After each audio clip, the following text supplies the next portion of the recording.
उत्तर प्रदेश पंचायत चुनाव की सबसे लेटेस्ट न्यूज। ये सिर्फ चुनाव नहीं है, संविधान का सवाल है।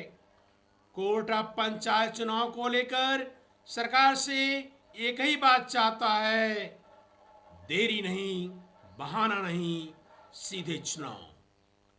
और जब भी पंचायत चुनाव में देरी होती है तो सिर्फ राजनीति गर्म नहीं होती, कोर्ट भी सवाल पूछता है। यूपी में जैसे जैसे पंचायत चुनाव नजदीके आ रहे हैं वैसे वैसे एक सवाल खड़ा हो गया कि कोर्ट आखिर चाहता क्या है, सरकार से कोर्ट की अपेक्षा क्या है। साथियों, कोर्ट का साफ रुख है, इस मुद्दे पर हमेशा साफ रहा है। पंचायत चुनाव संविधान के तहत अनिवार्य है। 5 साल का कार्यकाल पूरा होते हैं चुनाव कराना सरकार की जिम्मेदारी है। अनिश्चित काल तक टलना कोर्ट की नज़र में गलत माना जाता है। कोर्ट बार बार कह चुका है, लोकतंत्र की जड़ पंचायत है और पंचायत के बिना चुनाव नहीं चल सकता। अब आते हैं संवेदनशील मुद्दे पर, आरक्षण लिस्ट। कोर्ट का भी स्टैंडर्ड बिल्कुल क्लियर है। पहले आरक्षण तय हो, प्रक्रिया पारदर्शी हो, आपत्तियों को मौका मिले, लेकिन आरक्षण के नाम पर चुनाव न लटकाए। कोर्ट बिल्कुल नहीं चाहता है कि सरकार बार बार कहे आरक्षण फाइनल नहीं हो रहा है या नहीं हुआ है, इसलिए चुनाव नहीं हो पा रहा है। जब जब पंचायत चुनाव में देरी होती है तब तब कोर्ट के सख्त रुख दिखाई देते हैं। कोर्ट का साफ संदेश रहा है कि प्रशासनिक तैयारी सरकार की जिम्मेदारी है और उसकी जनता क्यों चुकाए। यानी कोई बहाना और टाल मटोल नहीं चलेगा।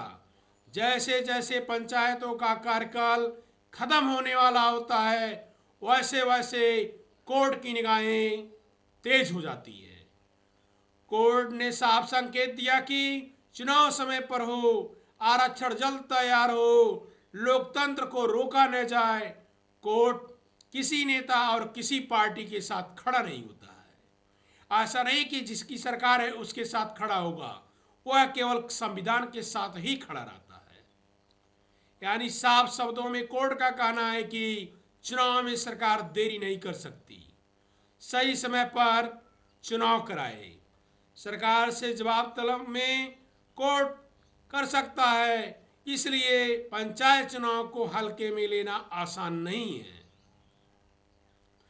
क्योंकि आप देख रहे हैं उत्तर प्रदेश सबसे बड़ा राज्य है और इसी से आपका पंचायत से चुनाव से ही 2027 की विधानसभा की चुनाव फाइनल मानी जा रही है। अब आरक्षण कब आएगी? बिना आरक्षण के पंचायत चुनाव संभव नहीं होगा। हर बार की तरह चुनाव से 4 या 6 महीने पहले आरक्षण की प्रक्रिया शुरू हो जाती है, लेकिन इस बार ऐसा नहीं हुआ। कई आंकड़े बता रहे हैं या कई आंकड़ों से या पुराने आंकड़ों से समीक्षा की जाती है कि अनुसूचित जात, अनुसूचित जनजात, पिछड़ी जात, महिला रोटेशन, आपत्तियां व फाइनल लिस्ट तब तक देखी जा सकती है। अब यह वजह है कि ऐसे स्थितियों में आपके प्रधान, बीडीसी, जिला पंचायत के उम्मीदवार गांव में तर्क वितर्क करने लगे हैं। अगर चुनाव 2026 में अप्रैल व मई महीने में संभावित है तो आपका आरक्षण भी 2025 दिसंबर के महीने में या 2026 जनवरी महीने में जारी कर देना चाहिए सरकार को। जिस गांव में आरक्षण बदल जाएगा उस गांव के संभावित उम्मीदवार जो नवयुवक महिलाएं लड़ने के इच्छुक हैं उनको बहुत ही बड़ा झटका लगेगा। क्योंकि आरक्षण लिस्ट से ही सत्ता की राजनीति के रास्ते खुलते हैं और खत्म भी होते हैं।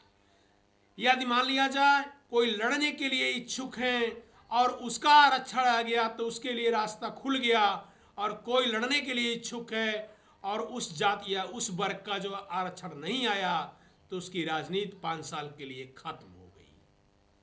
जैसे जैसे गांव में चुनाव का समय नजदीक आ रहा है, वैसे वैसे गांव में संभावित उम्मीदवार का प्रचार प्रसार और उनके दिलों की धड़कन बहुत तेज बढ़ने लगी है। अब दोस्तों देखना यह है कि सरकार कितनी जल्दी आरक्षण लिस्ट जारी करती है और चुनाव की डेट भी फाइनल करती है। आपके मन में क्या विचार है, या क्या विचार उत्पन्न हो रहे हैं, या आपकी भावनाएं क्या कह रही हैं? पंचायत चुनाव में देरी क्यों हो रहा है? कमेंट में जरूर लिखें। वीडियो को ज़्यादा से ज़्यादा लाइक, शेयर और सब्सक्राइब जरूर करें, क्योंकि पंचायत चुनाव से जुड़ी हुई खबर आपको सबसे पहले सोसाइटी फास्ट न्यूज पर ही मिलेगी। दोस्तों जय हिंद, जय संविधान।